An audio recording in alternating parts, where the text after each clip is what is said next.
Welcome everybody to this webinar on the finances as part of our major assessment of assets and of the skills that we bring as faiths to creating faith long-term plans. My name is Martin Palmer.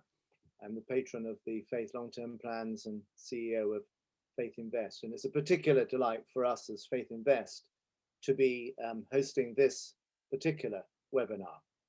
So I will be handing over later to Anna Francois, who's the head of membership for Faith Invest. But we're delighted to have you with us and to see many good friends popping up already in the chat and to have some very, very dear friends joining us for this call. So what is a faith long-term plan? At its most fundamental level, it's an audit. It's an asset audit. It is looking at what we as faiths actually own, what we have, what we influence, what we control. We run 50% of schools around the world. We run about a third of all hospitals and universities and higher education. We are the third largest investing group, and that's something we'll be going deeper into today. But we are also the setters of examples. We have wisdom, we have experience, we have hundreds, thousands of years of knowledge that we can build upon. But we have been somewhat backward, I think, in coming forward. We have tended to see as faiths that we were there to critique, not to be the stakeholders, the shareholders that we actually are. And this is particularly true when it comes to the world of investments. We have an enormous potential that has yet to be really unlocked, an enormous potential to actually shape the way that the financial world functions and thinks. So what is a faith long-term plan? Well, it's ambitious because it's actually asking all the faith groups to go 2 or 3 steps further than they would normally do and to look at their impact, a very popular phrase within the finance world, their impact on people and planet, to take the phrase that has been popularized by Pope Francis. It is basically saying that as faiths, we have core beliefs, core teachings. And from those core beliefs and teachings, we have core values. And those core values do, but could do more in shaping how we react and respond, use and look after the planet and people. We're not just doing this as faiths. We are supported in this by groups like WWF all around the world, World Resources Institute, and other such organizations. Because there is a real desire now, particularly as a result of the COVID crisis, for us all to find values from which we can actually build a different world. And we as the faiths have those values. They're there in our sacred texts. They're in our history and in our teachings. They're in our great figures that inspire and lead us. And so in partnership with the UK government in particular, ahead of COP26, we were asked if we could mobilize the faith networks again. We did this back in 2009 with the first round of faith long-term plans, which were very successful. And now already we've got double the number of plans we had then. And we're beginning to build partnerships also with groups that will take the model of the faith long-term plans out to their own faithful. A very large one is with the Laudato Si platform being created by the Vatican to support the 7-year plan for Laudato Si rollout. And that will automatically bring probably around another 700 or 800 Catholic organizations into this partnership. We have similar groups with many others. It is a 10-year commitment or a 7 to 10-year commitment, depending on the timescale. In some faiths, 10 is not an auspicious number. 11 is a better number, so we go for 11. In other faiths, it's 8.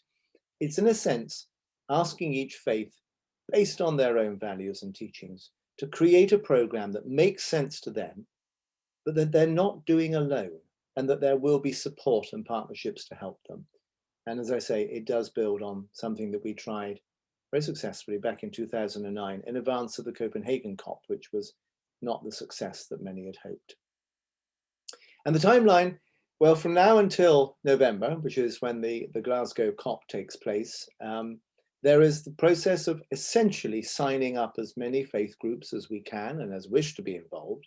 We may well end up, given the partnerships we're doing with groups like the Laudato Si platform, and CBC GDF, our main partner in China, we may well be over 1,000 projects, 1,000 plans.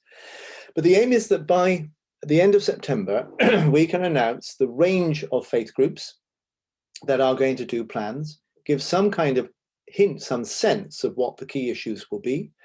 We're already seeing that. Investment is going to be a major one. So is food, so are forests, so is energy. And then we intend to be able to really launch the details, because many of our faith partners, for example, Hazon, will not have their plans ready by the end of this year, but they will have them ready by the summer of next year. And next year, in June, it's the 50th anniversary of the first ever UN conference on the environment, the Stockholm Conference of 1972. And at that very auspicious event, we will really roll out the scale of commitments that faiths are making. And then from then onwards, we will be developing the programs as they roll out. We are going to be there for the long haul. Our partners are going to be there for the long haul, because we know that as faiths, one of our great skills is that we are able to bring about change whilst people think that not a lot has changed. And that takes time and it takes confidence. So with that, I would like to focus on the 7 areas, which I think many of you are aware of. Today, we're looking at faith-consistent use of assets, and we've already looked at buildings and land. We've done education. We are planning now a webinar on youth work, on voluntary work with children rather than just education. Media and advocacy are also going to be in 2 different webinars. Wisdom is coming up shortly, lifestyles we've just done, and partnerships and celebrations. All of these are available on the Faith Invest website, and I think normally Pippa or Sarah will put the details up, and there you can see them. So here we are now with the next one, and to introduce this and to take us through this, I am delighted to hand over to my colleague Nana Francois, who heads our membership program in Faith Invest. Nana, over to you. Martin, thank you very much for that introduction, and hello and welcome everybody to today's webinar on financial assets long-term plans, where as part of this Faith long-term plan process, as part of these long-term commitments, we're asking and seeking to answer the question, how can your organization integrate faith beliefs and values to practice faith-consistent investing to drive better environmental and social outcomes? Maybe just to give a little bit of a context before we get into the detail and meet our panelists. With the first set of plans that were done, it was very interesting and notable that many of the groups found the financial assets component one of the hardest ones in which to get into detail and to really make firm and strong commitments. And part of the reason why Faith Invest exists is actually to help faith groups to also look at their financial assets and to work through what does it mean to invest faith consistently, and what does it mean to really use all of our assets, including our financial ones, to drive things forward. And so given the nature of this subject and the complexity at one level, we'll be addressing this in 2 webinars. Today is really about case studies of groups who have gone there and who have lessons to teach us and ways to inspire us. And then there will be a more detailed technical webinar on March 23rd, which is really where you'll get to see the work of Faith Invest, where we begin creating faith-consistent policy and guidelines for faith-based asset groups. So today, listen, get inspired, and then come back at the end of the month to start to get into detail. And with all of these things, though, it's important to start from the high-level questions before you run into the detail. And it is very much a case of, with financial assets, as with any other type of assets, asking us these kind of questions, asking ourselves these questions. What do we have? What do we give? And are there ways in which we could give differently or more effectively to spur investment rather than just giving? How do we invest? How informed and equipped are we and those we rely on in order to invest the way we want? And ultimately, what do we aspire to, and what does our faith and our belief drive us to want to do? So we are delighted to welcome today 3 speakers for you.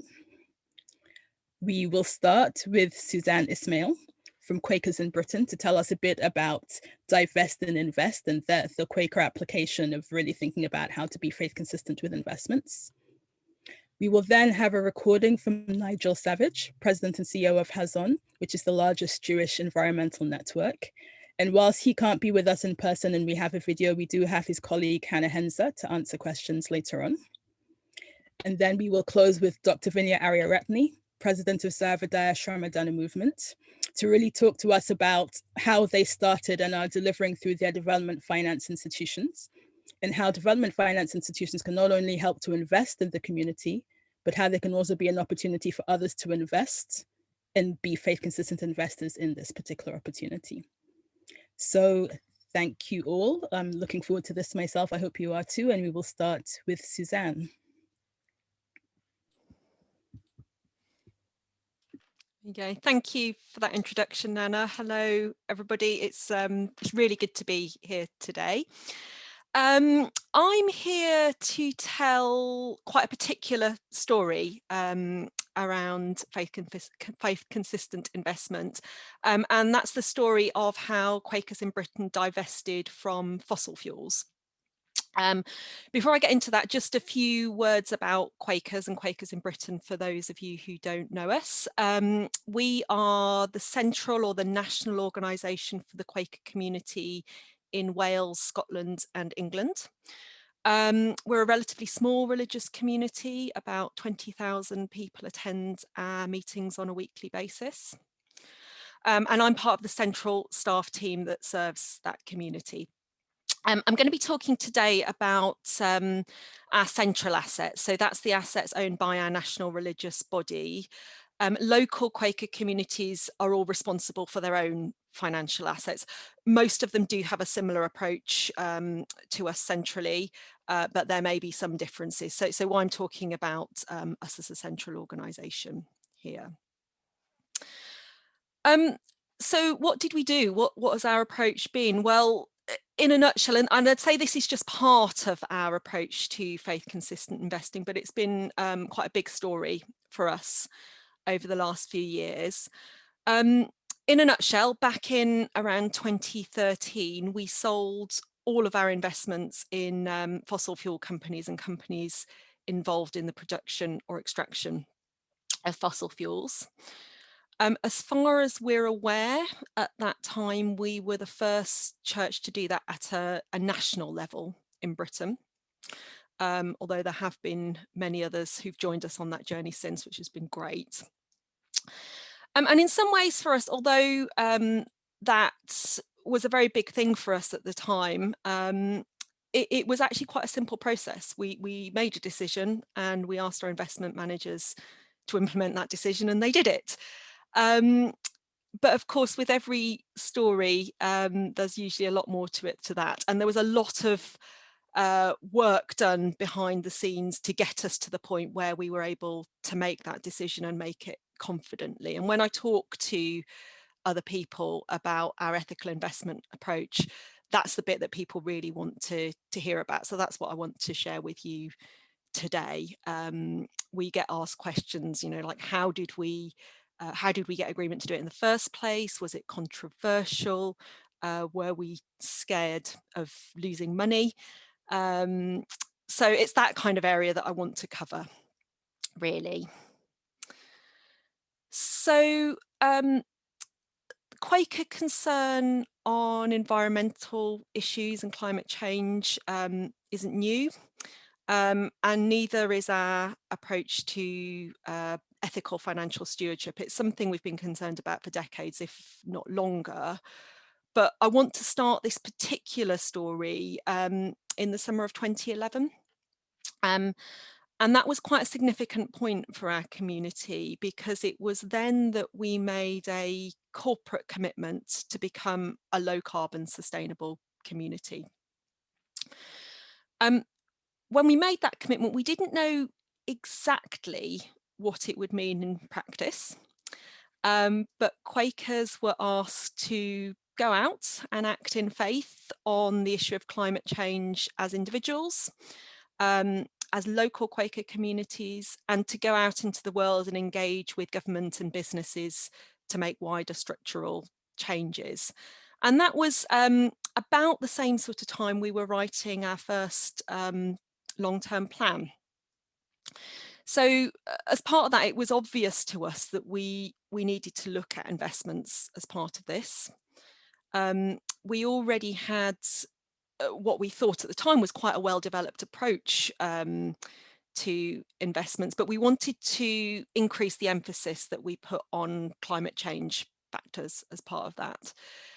But actually, when I look back, and it was quite an interesting exercise preparing for this webinar, when I look back at that time, it's quite surprising that divestment wasn't explicitly on the agenda for us. And not that many people were talking about it. It was seen as quite a new thing, really. For some Quakers, it was an obvious step that we needed to be taking, but as a national community, not so much at that time in 2011. But things changed pretty quickly, actually. And for us, the change point came a couple of years later in 2013. That was a point where Quakers had been making really good progress on their commitments to lower their own carbon footprint. And as a national church, we were stepping up our campaigning activities, particularly calling for the UK energy system to become less dependent on fossil fuels. And we were becoming increasingly concerned about extreme forms of energy production like fracking. And that was the sort of time that studies were emerging showing that if we want to have a reasonable chance of meeting international climate targets, something like 80% of fossil fuels needed to stay in the ground. So that was quite a significant time for us. Yet at the same time, when we looked at our investment portfolio, there was a bit of a contradiction, really. At the time, our investment portfolio, which was mostly in equities, was worth about £21 million. And just under 4% of that was invested in fossil fuel companies, particularly Statoil and BG Group were the main companies that we had shares in. They were very much the best in their sector on carbon issues at that time. But that was a real tension for us. On the one hand, Quakers were speaking out and campaigning on the need to end fossil fuel dependency. Yet, on the other hand, we had investments in companies that were profiting from that very thing. And that just didn't feel okay to us. You invest to build for the future, and there was a growing discomfort about some aspects of what future we might be helping to build. So we really felt that we had a responsibility to look at that again quite seriously. Now, anyone who knows Quakers will know that we have quite a complex accountability and decision-making structure. And ultimately, the decision about divesting from fossil fuel companies was made by our trustee body. But they consulted widely on this. They took the advice of our investment committee, they consulted with our investment managers, and they sought the views of our national representative structures. So there was really quite widespread consideration of this matter within our community. And for me, that was really important to feel that this was a decision that was held well by Quakers across Britain. As part of that, we looked at three options, essentially continuing with the status quo, so a best in sector investment approach, perhaps with enhanced dialogue, trying to influence fossil fuel companies to improve their transition plan. The second option was to further tighten our investment criteria so that we only invested in companies involved in gas production, which of course is lower carbon, or to fully divest from fossil fuel companies, which is what we went for in the end. And as you'd expect, throughout that process of discussion and discernment, a range of views were expressed from all sorts of different perspectives. But by the end of it, there was a really strong feeling throughout our community and throughout all of those different structures and committees that I named, that this was absolutely the right thing for us to do at the time. And it was absolutely the right thing for us to do, even if it meant the possibility of some potential extra financial risks, which actually hasn't been an issue for us, but it was part of the consideration. So within a few months, our investment manager had sold investments in those companies that I'd named, and reinvested all of that money and then some in renewable energy companies. And we amended our investment policy as well, which was a really important thing to do, to embed that decision and to show that this wasn't a one-off sale, this was a central plank of our investment approach. So the impact, I mean, in short, it's been really positive for us. Financially, as I said, our portfolio has held up well in comparison to others, and we really don't have a sense that this has been detrimental to us financially at all.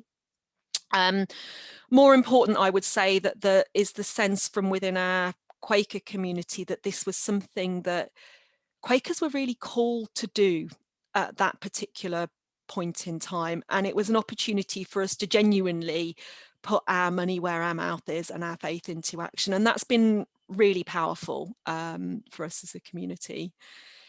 It's also given additional credibility to our political advocacy and campaigning work. It's great to see James from Operation Noah on this call, one of our campaigning partners. And I think it's fairly safe to say that we've encouraged others to consider this course of action. We've shown it's possible. So it's been a really positive outcome for us. Like any other faith community, we have our own way of doing things and a particular approach to financial stewardship. Some of those absolutely helped us on the way to making this decision. Others might have complicated it or hindered it a little bit, and I'd be really happy to share more of that in the Q&A and discussion session later.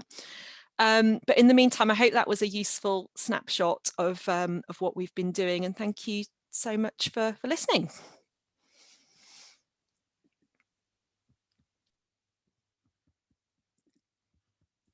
Thank you so much, Suzanne, for that insight and that detail, and we will definitely come back on some of the hindrances and challenges, but appreciated your point about the need to embed it as policy and not just as a one-off action, which I think is a really important message to share from today. Next, we come to Nigel Savage from Hazon, and Pippa, if you could kindly share his video.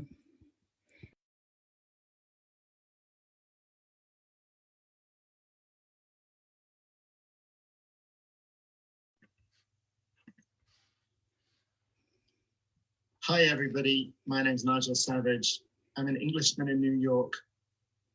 I'm the CEO of an organization called Hazon, Hebrew for Vision, which is the largest environmental organization in the American Jewish community, and perhaps the largest faith-based environmental organization in the United States. I really want to thank Pippa and Nana and Martin and Tilly and everybody in the organizations who have organized this today. And I want to say really genuinely, I'm incredibly honored to have been invited to participate. Before I talk a little bit about Hazon and 7-year plans, I want to say something that I don't normally say, but I particularly want to say to this group. In my first career, way back when, I worked in the city, the English version of Wall Street, and I managed investments. And I, in fact, managed investments for a number of progressive clients.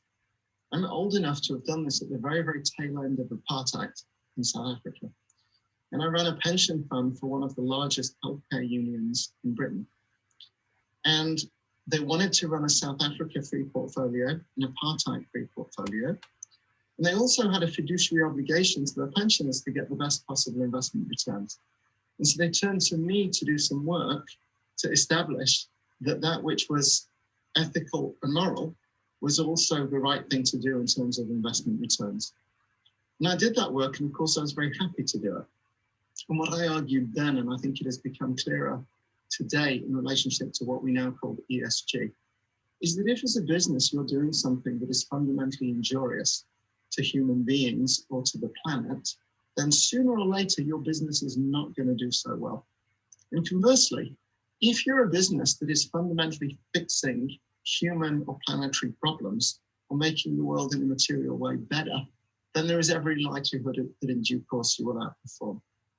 And so I was happy, not merely at that point to run an apartheid-free portfolio, but to have done some of the basic work to enable that to happen in a fiduciary framework. And at this point in human history, as ESG is growing, and as the process of engaging religious communities to deploy our assets more effectively, I'm happy to share that with you at the start. Okay, so Hazon is working to mobilize the Jewish community to create a healthier and a more sustainable world for everybody. Last time around, we worked on the 7-year plans, and it was amazing. It was really interesting. It was really worthwhile. We met some really amazing people, both within the Jewish community and in an interfaith context. We learned an enormous amount, and we were very proud of the 7-year plan that we produced. Just in a small way, we were very tickled that at one point, EcoSeek came to us and said, the Sikh community loves what you have done. Can we simply, as it were, take this and translate it into Sikh? Some of the theological frames, some of the terms, but other than that, take the Jewish plan and apply it in the Sikh community. And we said, fantastic, incredibly honored. And that indeed happened, and good things happened in the Sikh communities. I spoke in a Sikh Gurdwara in DC. All of that was great. That's the good news. There's some bad news. Every religious community has not just different theology, but different structures. And the Jewish community is famously anarchic. People say 2 Jews, 3 opinions. There's also 3 Jews, 5 organizations. Nobody has authority within Jewish life to tell anybody else to do anything else. There is no pope. No rabbi can order people what to do. And I and Hazon and the Jewish environmental movement certainly can't. And so although we created an amazing 7-year plan, I'm not persuaded that in and of itself, because of that plan, the plan unfolded.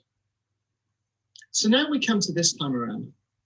This time around, we're thinking about it slightly differently. And I want to share with you some of what we're doing and some of what we've been thinking about. Firstly, the timing this time around is kind of remarkable because Jewish tradition has the notion of Shemitah, the sabbatical year. It's indeed where the notion of a sabbatical year in the English language comes from. And it so happens that the next sabbatical year in Jewish life starts this fall. It starts on September 6th, 2021, which is to say the first full year that will be, in a sense, post-COVID. And so we're really offering this as a frame across the Jewish community. And we're saying, this is an amazing moment to look back over the last 7 years. What have we learned? What has changed? Where have we come from? How have we grown? What have been our challenges? That's part of it. And then secondly, let's start to flesh out the vision for the next 7-year period in Jewish life. Let's look at the period from 2022 to 2029. And to key institutions, synagogues, Jewish day schools, Jewish federations, and with increasing traction, we're saying to them, it's not that we're going to write the 7-year plan for you. We invite you to gather your community, people who are already fired up and involved, bring new people through the door, rabbis, lay leaders, some teenagers, some relevant experts, and start to flesh out a vision for your community 7 years from now. And one by one, we think that that's starting to happen. I want to offer, I think, 2 last things that I want to share. One of them is a frame that we've been using that may be useful in other contexts. It's what we call a 3x3 grid. Across one axis, education, action, and advocacy. And across the other axis, an individual, an institution, and the wider community. What we've said is, none of us has the knowledge, the time, the interest, the ability to move forward all 9 boxes personally, but institutionally, and certainly across an entire faith community, we need to move forward all 9. And Hazon as an organization is saying to individual Jewish institutions, we're here to help. So for instance, education might be learning the consequences of our food choices in terms of including thinking about things like plastic or the anthropogenic consequences of industrial meat. Action would be changing how we eat, and advocacy would be speaking out for change in wider context. You can do that around investments. Education could be learning what are our assets and where are they deployed. Action could be changing them, and advocacy could be speaking up in public space or in other institutions for wider change. So I argued that. The very last thing that I want to share is that nowadays, when we meet with any group, including private senior groups, when we meet with rabbis and heads of institutions, we always begin by saying, let's firstly just note how everybody feels guilty.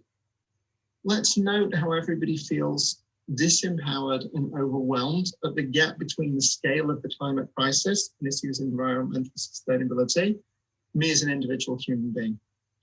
And a remarkable number of people in our experience feel bad about even engaging in these topics because they feel, oh, but I'm doing X and I'm not doing Y. And increasingly, we think it's right to begin with that, have that conversation, unpack it, create some space. But then after that, there is a famous Jewish tradition from the Mishnah, the Rabbinic Compendium from 2,000 years ago, that simply says, we're not required to complete the task, but neither can we desist from it. And the first step is unpacking that we may feel disempowered, but the second is to say, okay, let's move beyond that and start to effect change. So my name's Nigel Savage. I'm at Hazon, nigel@hazon.org. I hope that I will have a chance to meet with you and interact with you at some point, but if I could ever be of use, please don't hesitate to be in touch.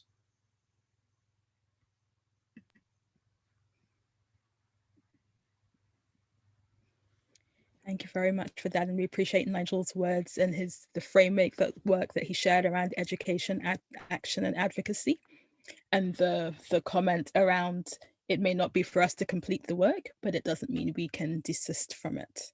And I'm sure we'll have more insights from Hannah later around how the approach is changing with this next set of plans for Hazon. We welcome our last speaker, Vinya.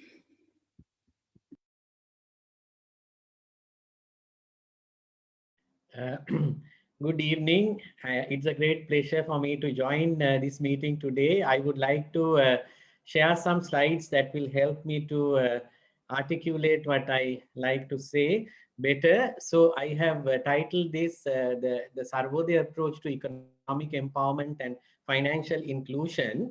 And I'm representing the Sarvodaya Shramadana Movement of Sri Lanka, which is a social movement which is based on Buddhist teachings, but we have also now reached a stage of evolution where we are also working with many communities to improve their economic well-being, and also through financing various projects through multiple channels, and which include a major financial institution, which is the only finance institution which is owned by a charity in Sri Lanka.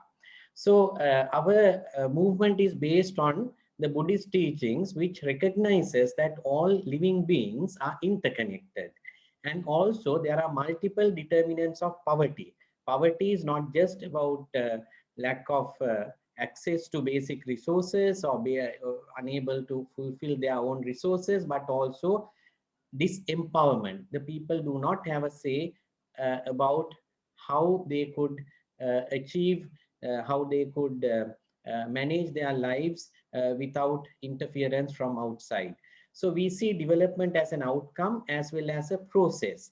And we always highlight the notion of well-being, social well-being, economic well-being, spiritual well-being. So we see development as an awakening process that takes place between individuals as well as communities, which encompasses spiritual, moral, cultural, social, economic, and political dimensions. So the two words, the Sarvodaya Shramadana, means awakening of all through sharing your time, thoughts, and energy. So it's a very holistic vision of development where we try to awaken individuals, families, village communities, urban communities, the country as a whole, and also the world in those 6 dimensions. So it started 62 years ago in 1958 as a movement, voluntary movement, where students and teachers got together and went to rural communities to learn from the people and also start working with them, sharing their pain, sharing their resources to be able to uplift their living conditions. And then it was an idea that people can really change their own lives, particularly a country like Sri Lanka, which gained independence from the British after 150 years, and before that another 200 odd years from other colonial powers. So we were trying to build confidence that people themselves can make a difference. So the whole philosophy was based on sharing of your labor to create something, fulfill a need in the village, and this was encapsulated in this motto: we build the road and the road builds us. So the journey started in 1958, and after 60 years, we have reached about 15,000 out of about 38,000 village communities in Sri Lanka. And it has not been an easy journey. We have also had our own share of challenges. However, it survived as a very effective social movement based on Buddhist traditions, but which encompasses, which is a very inclusive philosophy. Sri Lanka being a multi-ethnic, multi-religious society, we have people and communities from all religious and ethnic communities being part of this movement. And coming into the economic dimension, I would like to say that since from the very beginning, the movement had a very entrepreneurial approach to development, because we wanted the people themselves not to be dependent on outside, but also try to develop their own self-reliance. So satisfaction of basic human needs was the focus, and all the resources as much as possible were mobilized locally, with people gifting their time, their intellect, their knowledge, their land, their money. So it was a collective effort. So it was starting with programs like preschools. It was a process where the communities got together and shared their resources. There was also money, but money was not the primary input or primary investment in this social development process. So finally, we were able to come up with a model which is being practiced even up to now, where you start with non-economic activities to build confidence in the people, which we call the psychological infrastructure development phase, and then try to organize the village as a effective community which understands their own situation and which has the skills and the knowledge to be able to address the village needs. And we help in that process, and they become then the organization that represents the village becomes a legal entity, and then this community-based organization takes on the responsibility to improve the economic conditions of the people. And until such time, we do not start monetary transactions or any investments in the community based on funding. Then only that they move into somehow address their economic needs and have a sustainable income to satisfy their needs in the village and to reach the status of a self-governing village or Gram Swaraj. So 10 basic human needs, I'll not go into detail, starting with environments, water supply, sanitation, nutrition, clothing, housing, healthcare, and so on.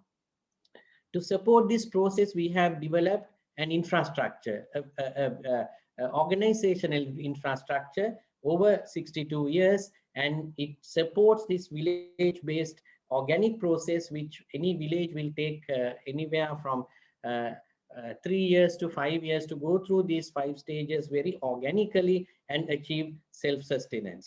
And we have a presence throughout the country. And now I would like to focus a little bit more on the economic and financial inclusion strategy. So while focusing on basic human needs as a strong development education component, where we try to develop the capacity, we train hundreds and thousands of village leaders in different skills. And another very important point is about capital formation. Though we have a very effective microfinance and small and medium enterprise development program, we look at capital formation not just as financial capital formation in the village, or asset formation not just in monetary terms. The spiritual, social capital also is very important to us. So when you say spiritual capital, we try to promote inner peace through meditation, and also so many collective action that are fundamental to Buddhist, Christian, Hindu, and Islamic communities living in Sri Lanka. Then social relationships are very important. Then only based on this foundation, we go into mobilize financial resources to help them to start their own business enterprises to be self-reliant. So after this 60 years of working in Sri Lanka, the founding of the Sarvodaya Development Finance Company, SDF, has been a very important milestone. It happened in 2010. Before that, it was actually a microfinance organization. Now we are a key player as a development finance company, which has majority shareholding by our charity, the movement. However, we have to comply with the central bank regulation, so we can't have exclusively 100% ownership, but we have now broad-based the ownership to village societies. More than 1,200 village societies have now invested in this company, not big amounts, but they are now the owners of this company. So just to conclude, because I have only another 2 minutes, we believe in an economic system where only one portion goes for consumption, but 2 portions go for business or investment or industry, and then we keep 1 for emergency. So based on this philosophy, we have tried to address the ills of the present economic model and look at an alternative economic system where we look at satisfying the basic human needs using the renewable resources to technology, giving prominence to gender issues, and so on. And this economic system is not trying to create a rich few, not trying to make profits by destroying the environment or disrupting communal harmony. And even though there are legal investments, they may not be moral, so we refrain from those things. And then trying to also give the idea that we need to voluntarily give up wasteful lifestyles of living and share part of our wealth for the benefit of other people. And we need to address some of the structural injustices that are there that keep the majority of the people powerless and poor. So also not regard spiritual activities as uneconomical in the current system of economy. So our aim is to build a just, sustainable and compassionate social order that fulfills the basic human needs of the community through individual and collective awakening. I stop here. I'll be happy to answer any questions and cover other areas which I have not covered in my presentation. Thank you very much. Vinya, thank you so much. Vinya, thank you so much for that great presentation, talking us through the whole history of the Sarvodaya movement and how it's grown and how that village model has really delivered. And I love the concept of capital formation being spiritual and social as well as economic, and the whole sense that we really need to use our investments to really transform. So at this stage, I invite Martin back to start the conversations with the panelists, and I encourage everybody in the audience to also share your questions and your thoughts as we delve deeper. Martin. Thank you, Nana. Thank you very much indeed. And Vinya, wonderful to see you again, my friend. Wonderful to see you. This man is one of the most busy men on the planet. We are deeply honored to have you join us, along with, now Hannah is representing Nigel, and Suzanne was representing herself. So we have a good starting point. Suzanne, I want to start with you. You kind of posed a certain sort of tension between what you were engaged with as the active Quaker community in the bigger world, particularly lobbying with governments, lobbying with multinationals, with other agencies and so forth, and what you were able to do internally. Was there a point at which the external was ahead of the internal and drove the internal, or was it the other way around? In other words, were you able to still advocate for change even when you hadn't quite made it yourself, or did you have to wait until the change had been made internally before you could say, we've done this, why don't you? How did you deal with that tension? That's a really good question, actually. I think for us, there was a moment where it felt like we really needed to take a step back and take stock, to think about how consistent we were being in terms of that external messaging and our internal position. And it kind of crept up on us fairly slowly. And I think it's a good indication of how you need to keep reassessing your approach to investment, because the world around you changes. I mean, certainly, if I think 15 years ago, our approach to investment in fossil fuels was seen as pretty cutting edge then. And I don't think we had, we hadn't got all of the scientific studies showing, the extent of the climate crisis, how we needed to transition over a relatively short period of time. Some of the stuff around 80% of fossil fuels needing to stay in the ground to have a chance of reaching international climate targets. Those were all things that that made us take a step back and think, okay, what was good enough a few years ago, is it good enough now? And is that right? I think we probably could have carried on speaking out and doing that campaigning if we wanted to, and there was certainly a point where it was a live discussion internally and we didn't stop the campaigning. We were just having the rest of the conversation along the side, and we probably could have kept on doing that, because actually our exposure to fossil fuels within the investment portfolio was pretty low, really. But it just didn't feel right to us in the end after having gone through all of that process. So we didn't stop anything. We did it all as a parallel process, but absolutely right. There was a point where we just thought, with integrity, can we keep doing what we're doing? And the answer to that eventually was, actually, no, we do need to change. So you had to be faith consistent, both in what you did with the money and in what you advocated other people did as well. That was the tension. Thank you, Suzanne.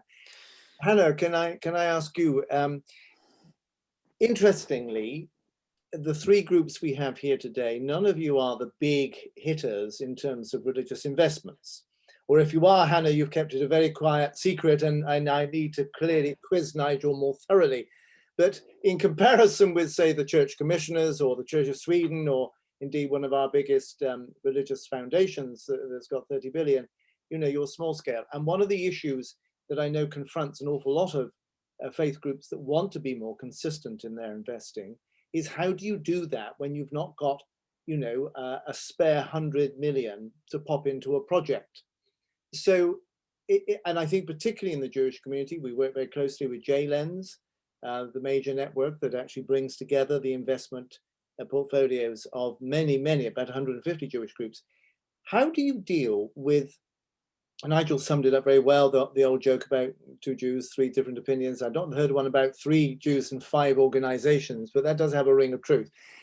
How do you deal, in a sense, how do you deal with that fragmentation?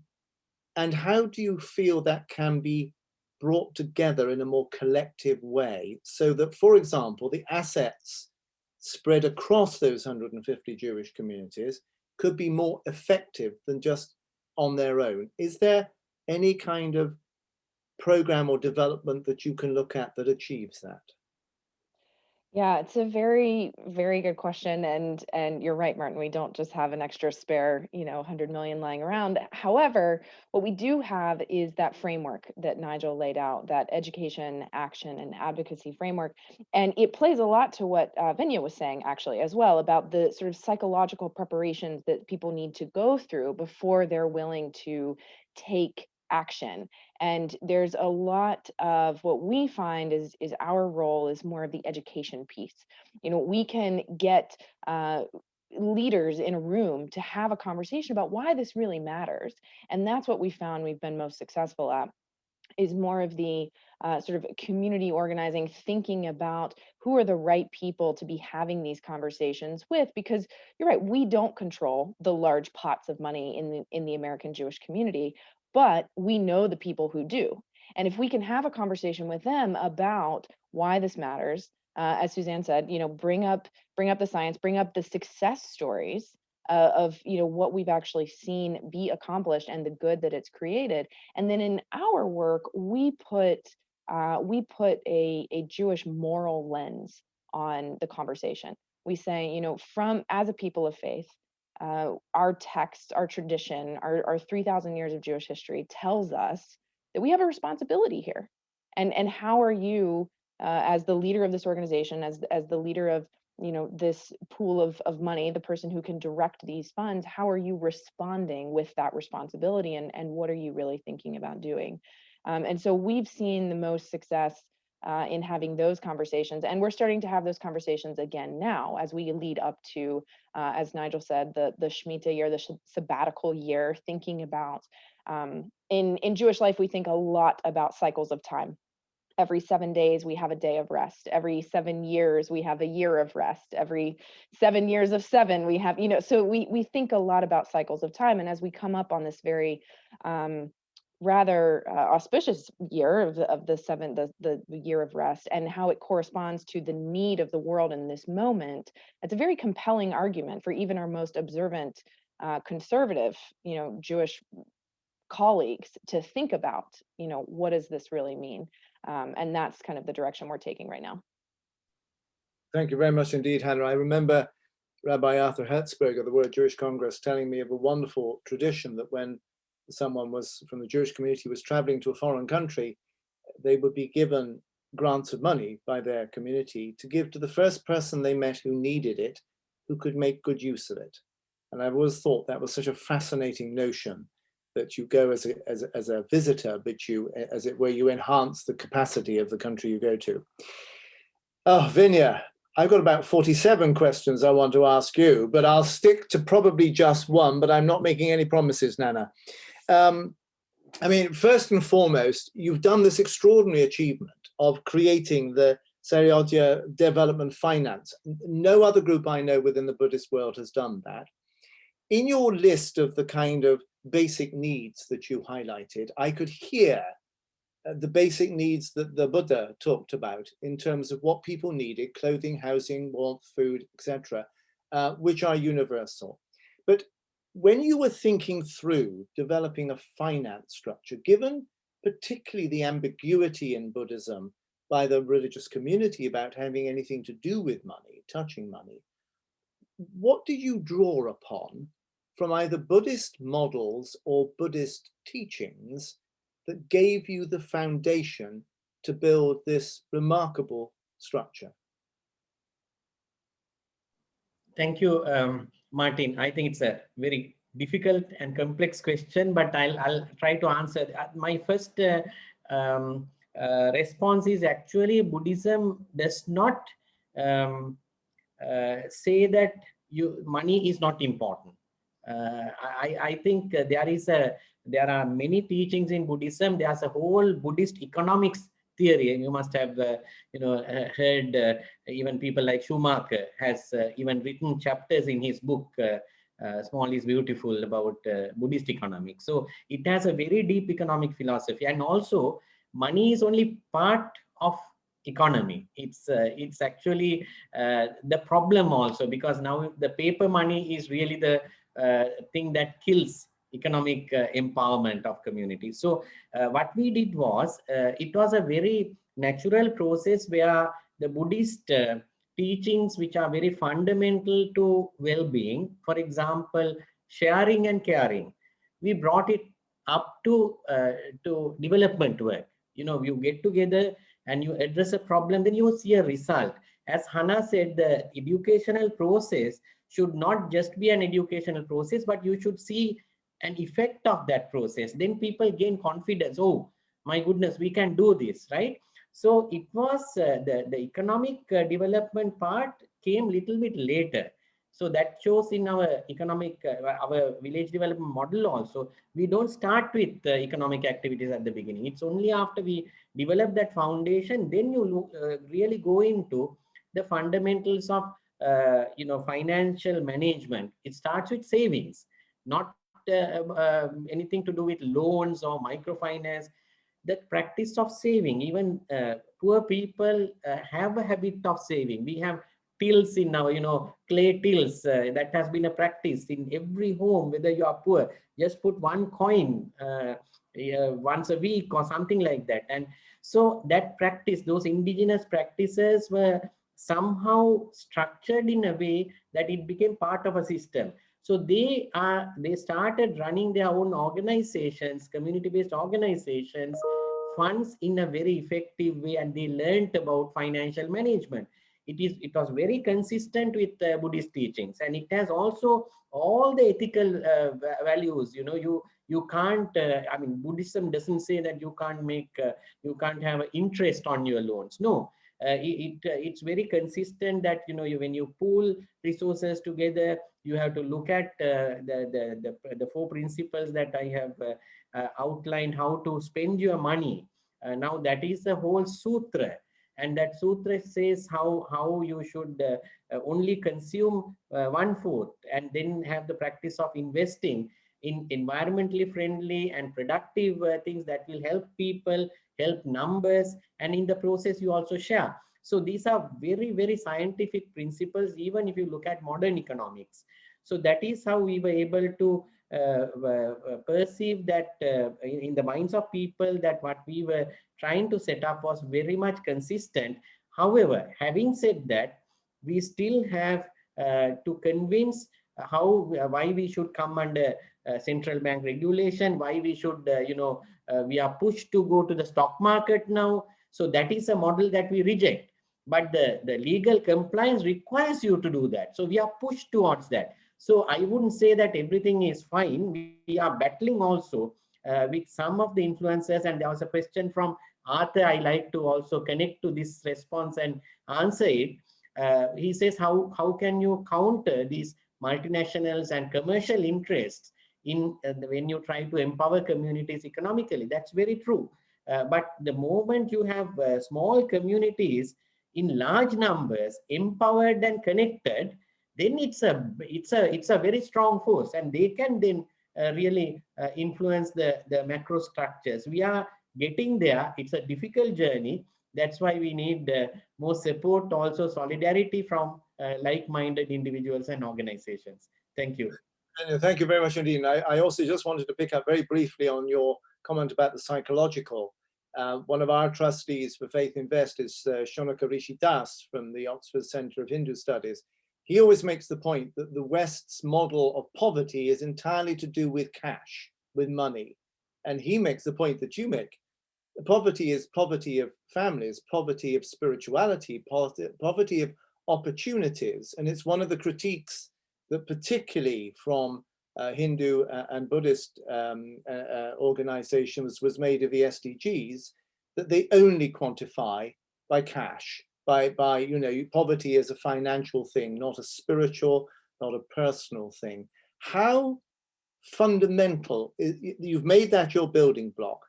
How easy do you find it to explain to other organizations that that's your broad breadth of what poverty is not to have the family, the friends, the community, the spiritual? Yeah, so it's very difficult. Still, people measure wealth in terms of money. So wealth, it's spiritual wealth, it's a social wealth. There are so many things. But I think the COVID pandemic, the COVID, threat the last 1 year. I mean, today is exactly 1 year since the first case was detected in Sri Lanka.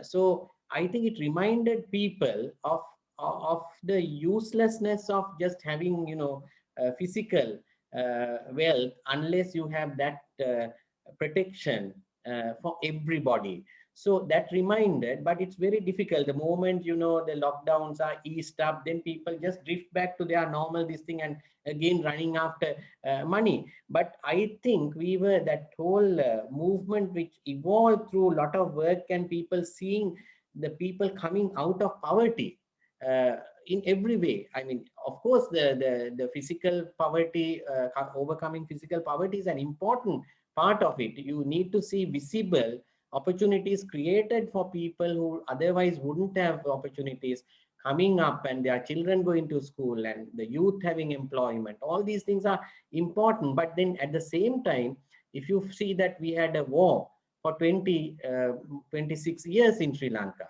Why did that happen? It's not just poverty. It has to do with identity. It has to do with dignity. So many factors. So I think people do learn. It's the governance structure which is the biggest stumbling block. The politics, they always try to use these divisions, and that's a major challenge for us.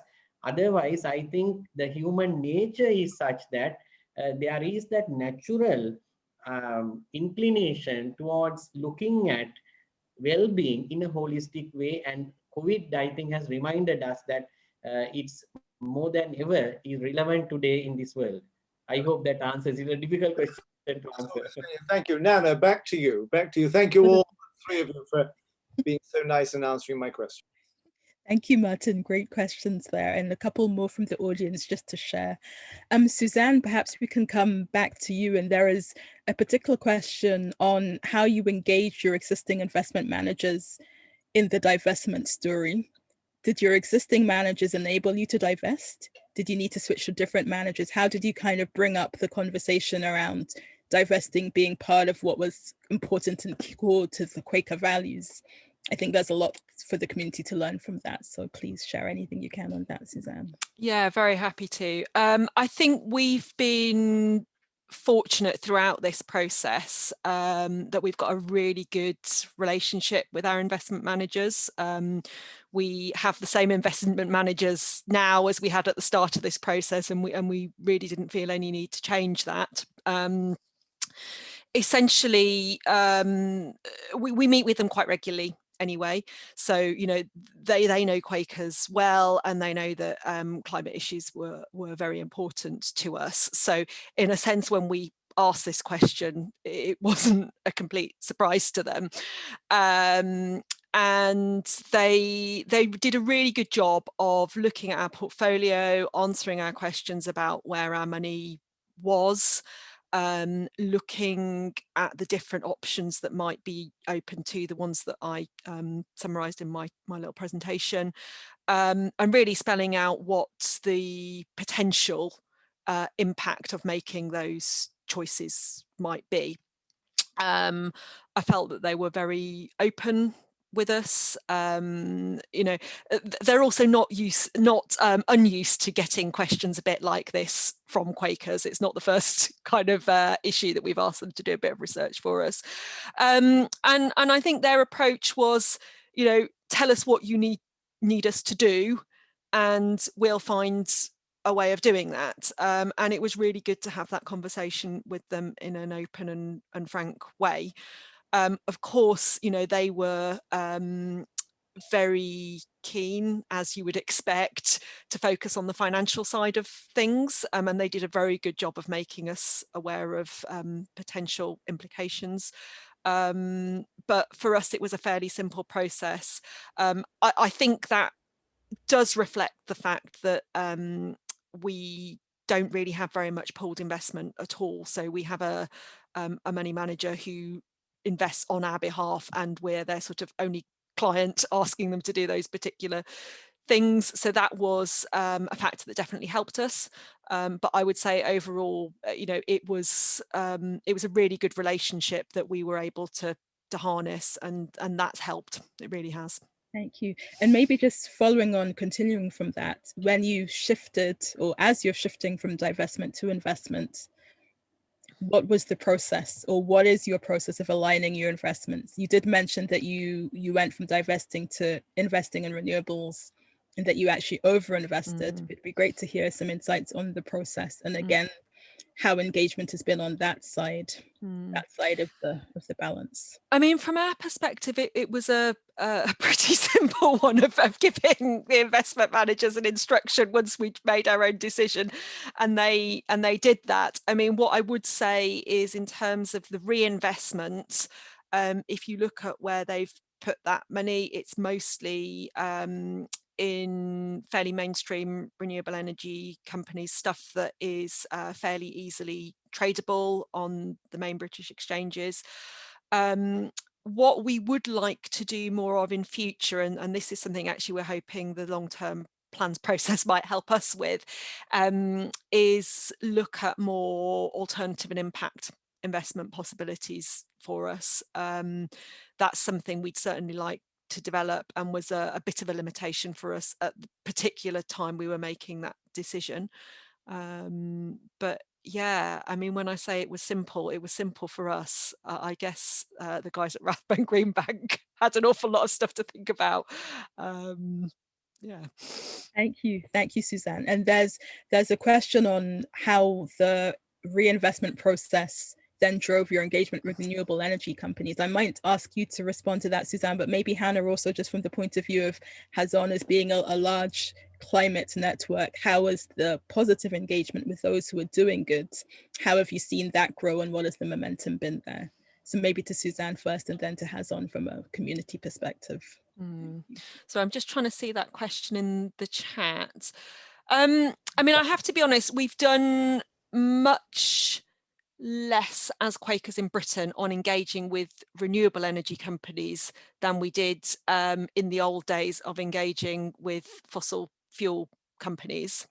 We do, Rathbone Greenbank, our investment managers, they do have an engagement program which they run on behalf of all of their clients. And we've pretty much sort of left them to that. In the days when we did have investments in fossil fuels, because that was an area that we were particularly concerned about, we had a sort of closer eye on what was being done. And certainly I have been part of bits of engagement work myself. But yeah, that's an area that we would need to think about whether we'd like to develop more proactively, actually. Okay. And to Hannah?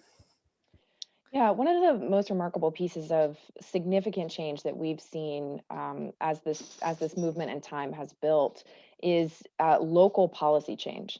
So when we think about, in faith communities in any country, you have local congregations, and then you have sort of regional, organizations that multiple congregations are part of, and then, in the United States, we have statewide, and then we have national. And we define it more as we call it a bottom-up approach in thinking that, as we educate and bring resources to individuals and then congregations, we see those smaller institutions really making policy changes at their level that then they advocate for at the next level, and then the next level. And so what we see are starting to see coalitions of smaller local congregations who are working together to say, this is something that we want to tackle. For instance, in the state of Rhode Island, all of the Jewish institutions came together there about 2.5 years ago and said, we no longer want to be powered by fossil fuels. We want to be powered by solar and renewable energy. And so they worked together to create a collaborative approach to that. And now the entire Jewish community of Rhode Island is, or at least the institutional buildings, are powered by renewable energy. And we've seen, examples of that happening in 3 or 4 other states as well. So we see it from the more technical side, and then we also see it from the more sometimes important but sort of less intangible side.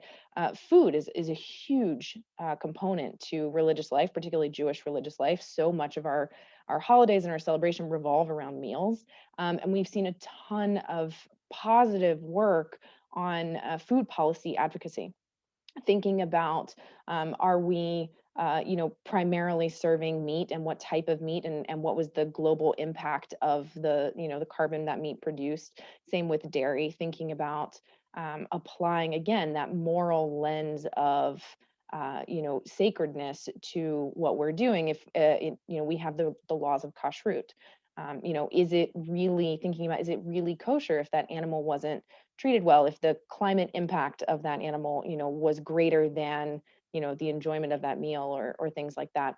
So those local policy changes have really started to sort of snowball into something much larger across the Jewish landscape.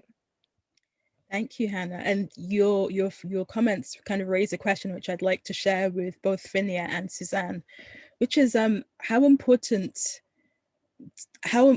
do you see your role, or how important is your role in terms of influencing the laity in how they also invest, and what kind of strategies have you had and developed to really influence how your laity invest. So maybe Vinya, I'll start with you, because obviously as a development finance institution, some of what you do is lending to communities. How do you influence what they then do with what they receive from you? Yeah. So what we do is we primarily channel the funds through the existing village organizations, although we also lend to individuals, entrepreneurs, small entrepreneurs, and so on. So when you say laity, it's of course the clientele is all lay people.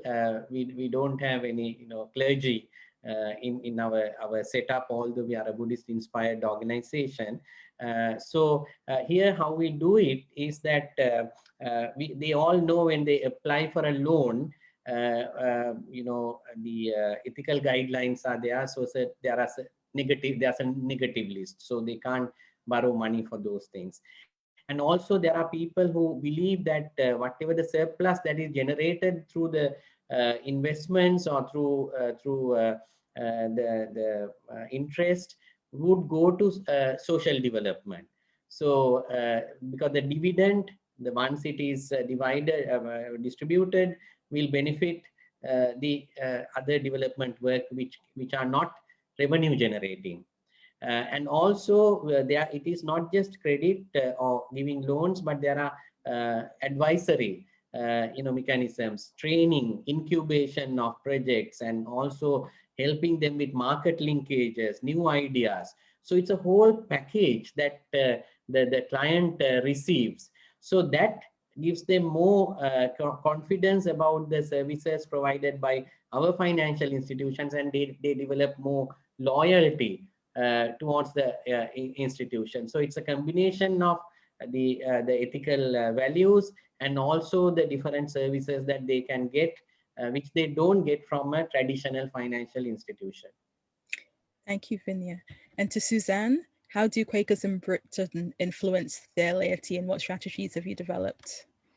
Yeah, thanks. It's a good question, particularly from a Quaker perspective, as we don't have clergy as such. We are a priesthood of all believers, so we're all the laity, really. I suppose there's a couple of different elements to this, and there's been quite a lot of emphasis throughout Nigel and Vinya and Hannah's presentations as well on the importance of conversations. And that has been really, really important for us. Although I've been talking a lot about what we've been doing centrally, alongside that, particularly when we made that commitment to become a low carbon sustainable community, we were seeing quite a lot of Quaker communities and individuals saying, hang on, we know that money's got something to do with this, but we don't quite know how to tackle that subject. So we spent a couple of years really encouraging Quaker communities to do that, and we set up a joint programme with our partners at ECCR, running workshops with Quaker communities who wanted to have those conversations, and referring people on to what is now the ECCR Money Makes Change programme, which has been a really good resource for Christian communities in the UK. So I think all of that going on enabled Quakers to start unpacking the issues in smaller, safer spaces, and was part of the kind of background noise, I guess, to the national decisions that we had to make. I don't want to say that we wouldn't have made the decisions that we made if we hadn't been doing that work, but it certainly really helped. And it certainly helped Quaker communities at local and regional level make their own decisions around investments and their own approach to fossil fuels as well. So it's been really important, but we found that although the willingness was there, people needed a little bit of a nudge and a help and a framework to start thinking about those kind of conversations. But it is all about the conversations. Very much, Suzanne. Sorry, thank you, Suzanne. So I've got just a couple more questions and I think we'll start to wrap up. One, which I guess is in the context of heading towards COP26 and then Stockholm +50 beyond then, And the question speaks to African countries, but I think there's a broader comment to be made here in the sense that several African countries have found oil or in the process of exploration. What advice would you give to politicians and technocrats in the light of glaring climate challenges associated with newfound oil fortunes? And I note that this is not an exclusively African discovery or find. There's what is the role for faith groups, and I guess in terms of using their investments to really influence how we treat these so-called assets. Perhaps Hannah, sorry, I should have warned you before I started, but I might ask you to start with that to respond on that one. It's a tough question. Yeah, it's a tough question. The money in the Jewish community is very similar, I think, to money in other faith communities around the world. People have made, as you said, their fortunes in all sorts of ways, many of which involve the production or refinement of fossil fuels or the byproducts thereafter that are highly dependent on those fuels. And it is a very hard, we find that we have to tread a very careful line between insulting people who mean very well with their philanthropic dollars, and their livelihoods and how they came into their fortunes, as well as thinking about future generations and the legacy that we're leaving behind. And just yesterday, I was in a conversation with one of these individuals who is very wealthy and was, made his fortune in this sort of fossil fuel sphere. And he said something very surprising to me, which tells me that our work is effective, that we're making progress. He said, I know that I've had a good run, that I've done a lot with my life. I've made quite a bit of money and I could do anything that I want now. And I'm listening to my grandchildren and I'm listening to my colleagues and I'm listening to my friends. And I understand that I messed up and I'm part of a problem. And I'd like to do something, in this case with Hazon, to think about how do we create a different legacy. And I don't think everyone is at that point, but I do think that we're starting to have those conversations more and more frequently when we move carefully, when we think about a more holistic approach to these conversations in which we take in every aspect of what's in front of us. And now that sounds a bit optimistic and it's a little, rose-tinted glasses, but I do think that going back to that 3x3 grid, that education, action, and advocacy, when you start with a simple conversation of here are the facts, here's where we're at, this is what you need to know, and you ask people to take action based on those facts, based on their faith tradition, based on, what we see in front of us, then eventually they do become advocates for change. And they can start to shift that narrative a little bit. That's what we're seeing. Thank you, Hannah. And then I just have a last question for each of our panelists. What one thing or piece of assistance would make your work on faith-consistent investing easier? And for that one, I will start with Vinya, and then Suzanne, and then Hannah.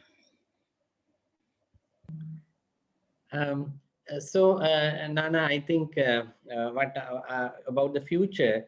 It's a very difficult transition because of the COVID-19 challenge. But at the same time, I think we are also facing the kind of structural problems we have had in our own economic system, which got surfaced more because of the COVID-19 crisis. So moving forward as a financial institution which is very inclusive in terms of its approach, finding new ways of really complying on one hand with the regulatory mechanisms, at the same time trying to respond to communities' needs, particularly at a time when they are under so much pressure, and some have lost their livelihoods, lost their jobs.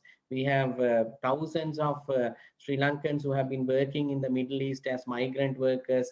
They have lost their jobs coming back to the country. Then a lot of people have been laid off.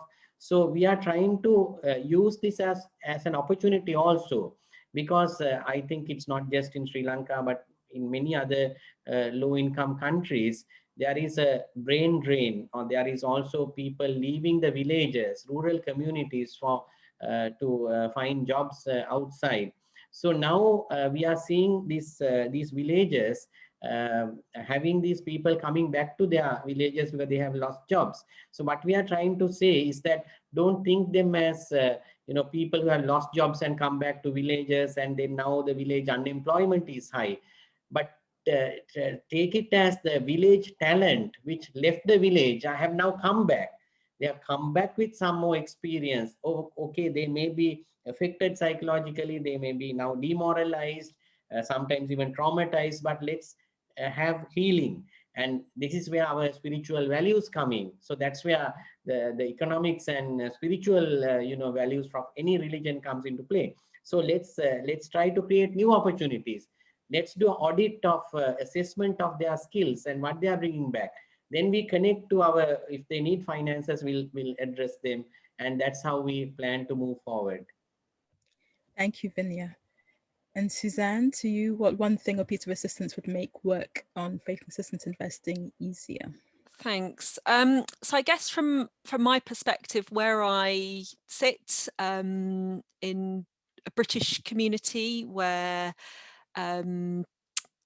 finance is often seen as a bit scary and something that other people should be worrying about. And I'm not just talking about Quakers here, I'm talking across society generally. I think for me, more participation and more people being willing to discuss and think about financial stuff and the ethical implications of that is really important, because that's part of what has helped us as a community take some steps forward. It's not always been easy, but we are all part of this financial structure and system, and we all have a little role to play, even if we don't necessarily think we do right now. So more people getting involved, more financial education, and transparency actually about where investments are held and what the implications of those might be. Thank you, Suzanne. And Hannah? First, I just want to recognize what Vinya and Suzanne said. They're both right in many ways. We're in a very difficult moment in time and in history, and what that means for the future is still, I think, uncertain. And Suzanne, I think in many ways, I would have said something similar. The thing that we get asked over and over again when we sit down with cities or congregations to say, let's take on this work is how? Show me a roadmap. This is still such new territory. We're seeing lots of conversations at the individual level about how are your investments managed, what are the values you're representing with your money, but on the sort of large scale foundation philanthropic level that we really need to be talking about, that conversation is still very, very, very new. And I think to a certain extent, there's a little bit of fear there, right? The old system is known. It's been successful for them. It's made quite a bit of money for them. And so stepping into this new territory without a roadmap, without a sort of step-by-step, this is how this is going to be successful, and by the way, continue to make you a lot of money, that I think is, if I could wave my magic wand, like that's what I would have. Thank you so much, Hannah. I mean, it's a great conclusion to this webinar, and I guess introduction to the one that's coming up on the 23rd, because part of the work that Faith Invest does with its members is to really help them set out that roadmap and then execute it, both creating the plan and then implementing the plan. And where we start is by creating policies for faith-consistent investments and guidelines. And it's really starting from your faith positions, from your values, to how you're positioning both your investment and your divestment into the details of policy and then individual guidelines. So I thank you all panelists for kind of giving us a flavor of some of the challenges and opportunities. I encourage you to, and everyone who's listening, to come and join us on the 23rd when we kind of start to get into the meat of the work of how do you set that framework, that policy, that sense of direction against which everybody can gather and actually start to implement the change that we want to see. Thank you all, and I'll leave it to Martin to give us the closing word. Thank you very much indeed, Nana, and a huge thank you to Vinya, to Hannah and Nigel, and to Suzanne for taking us deeper into this. I'm enormously grateful, as Nana has said. We have another seminar, a webinar particularly on this. And this has been a wonderful one too for Faith Invest, because Faith Invest is hosting the Faith long-term plans, but our heart, our reason for existing is to look at the assets and to focus on how those assets can become more faith consistent. What I take away from this, from all three of you, is that people and the communities are the fundamental asset who happen to manifest themselves through buildings and to keep those buildings going through the investment of their finances. But for me, you've taken me back, all three of you, to the fact that in the end, this is about individuals as communities making decisions about what kind of future they want and using their assets, their skills. I loved your point, Vinya, about the people coming back from the Middle East and becoming a resource in the villages again.